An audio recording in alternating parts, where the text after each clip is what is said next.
اودنامہ میں آج کاوش فکر و فن پر ابراہیم اعظمی کا تبصرہ شائع ہوا ہے۔ یہ کتاب اردو سے نیٹ، جے آر ایف اور دیگر کمپٹیشن امتحانات میں شرکت کرنے والے طلباء کے لیے مددگار ثابت ہو سکتی ہے۔ مبصر لکھتے ہیں،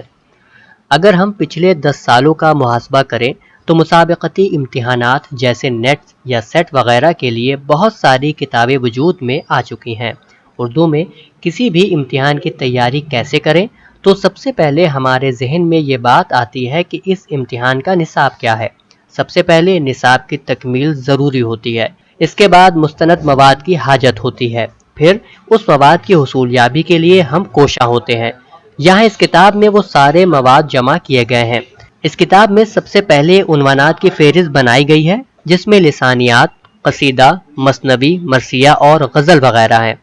اس کے علاوہ دوسرے عناوین بھی ہیں جن میں نصاب کے تمام شعراء کرام، داستان، ناول، افسانہ، ڈرامہ، تنقید، تحقیق، سفر نامہ، تحریکات، علم عروض، علم حجہ، شعراء، ادباء کے القابات و خطابات، تاریخی کتابیں، اخبارات و رسائل اور سب سے بڑی بات گزشتہ سال کے سوال نامے حل شدہ موجود ہیں۔ کچھ سوالات ایسے بھی موجود ہیں جو بالکل جدید طرز کے ہیں، جو کہ ابھی تک کسی امتحان میں نہیں پوچھے گئے ہیں۔ سوالات کے انتخاب میں بہت احتیاط سے کام لیا گیا ہے اور اس بات کی کوشش کی گئی ہے کہ ایسے سوالات جمع کیے جائیں جو کہ طالب علموں کے لیے مفید ثابت ہو سکیں۔ خاص بات یہ ہے کہ میں اس کتاب کا مطالعہ مسلسل 3 دن سے کر رہا ہوں اور سوچنے پر مجبور ہوں کہ ہم جیسے طالب علم یعنی ہاشمی فاطمہ اور محمد جاوید انصاری نے مل کر ایک ایسی کتاب ترتیب دی ہے جو لائق تحسین ہے۔ ایسی کتاب آج تک میری نظر سے نہیں گزری ہے۔ مجھے یہ بات کہنے میں کوئی شک نہیں ہے کہ بہت ساری کتابیں اگرچہ مارکیٹ میں موجود ہیں مگر ان ساری کتب کا معیار جدا گانا ہے۔ اس کتاب کی سب سے بڑی خوبی یہ ہے کہ کتاب مکمل طور سے معروضی سوالات و جوابات پر مشتمل ہے، کیونکہ اب تو ہندوستان میں تمام تر مسابقتی امتحانات کا سوال نامہ معروضی ہوا کرتا ہے۔ دوسری خاص بات یہ ہے کہ اس وقت جتنے امتحانات جو اردو مضمون سے تعلق رکھنے والے ہیں، ان تمام مقابلہ جاتی امتحانات کے لیے معاون و مددگار ہوگی، بالخصوص وہ امتحانات جیسے T G T, P G T, U G C NET, J R F, C TET, U P T E T, D S S B, U P S C, B S C, P H D میں اندراج، G I C, assistant professor lecturer, اور اس کے علاوہ آل India پیمانے پر جو بھی امتحانات ہو رہے ہیں، ان تمام کے لیے بہت کارآمد کتاب ہے۔ کتاب کا سربرق بہت دلکش ہے اور ضخامت کے اعتبار سے وقت اور حالات کے مطابق اس کتاب کی قیمت صرف 650 روپے ہے، جسے کوئی بھی طالب علم بآسانی حاصل کر سکتا ہے۔ آن لائن کا دور ہے، گھر بیٹھے امیزون کے وسیلے سے کتاب حاصل کر سکتے ہیں۔ کتاب میں 1180 صفحات ہیں۔ سوالات کے آخر میں جوابات کی فہرست بنائی گئی ہے جو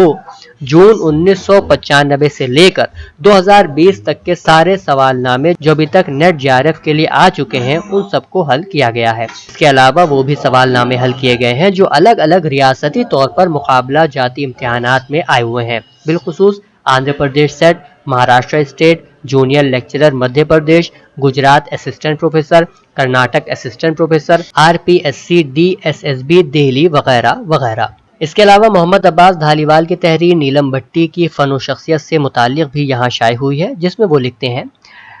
عہد حاضر کی خواتین شعراء کی جب ہم بات کرتے ہیں تو پروین شاکر کی شعری وراثت کو جن خواتین شعراء نے سنبھال رکھا ہے، میرے خیال میں ان میں ایک نام امریکہ میں مقیم پاکستانی نژاد شاعرہ محترمہ نیلم بھٹی صاحبہ کا بھی لیا جا سکتا ہے۔ دراصل ان کی شاعری کو ایک آن لائن مشاعرے میں سننے کا موقع ملا، جس کی نظامت گزشتہ دنوں اتفاق سے خود میں نے کی تھی۔ جب میں نے نیلم بھٹی کا مختصراً تعارف دیکھا تو میں یہ بات دیکھ کر خوش ہونے کے ساتھ ساتھ حیران بھی ہوا کہ جو خاتون گزشتہ تقریباً 30 سال سے امریکہ میں مقیم ہے اور بطور ایک آئی ٹی کمپنی میں مینیجر کے عہدے پر براجمان ہے، لیکن انہوں نے اس قدر خشک پیشے سے جڑے ہونے کے باوجود بھی اپنے اندر کی شاعرہ کو نہ صرف زندہ رکھا ہوا ہے بلکہ مسلسل شعر بھی کہتی ہیں، ورنہ تو اکثر دیکھا گیا ہے کہ اس طرح کے پیشے سے منسلک لوگوں کی ادب خصوصاً شعر و شاعری میں بہت ہی کم دلچسپی ہوا کرتی ہے، لیکن نیلم بھٹی اردو ادب کو اب تک 2 شعری مجموعے ندائے نیلم اور ردائے نیلم عطا کر چکی ہیں۔ اودھ-نامہ میں شائع مضامین کو مکمل طور پر پڑھنے کے لیے اودھ-نامہ کی ویب سائٹ www.awadhnama.com پر وزٹ کریں اور ای پیپر پر کلک کریں۔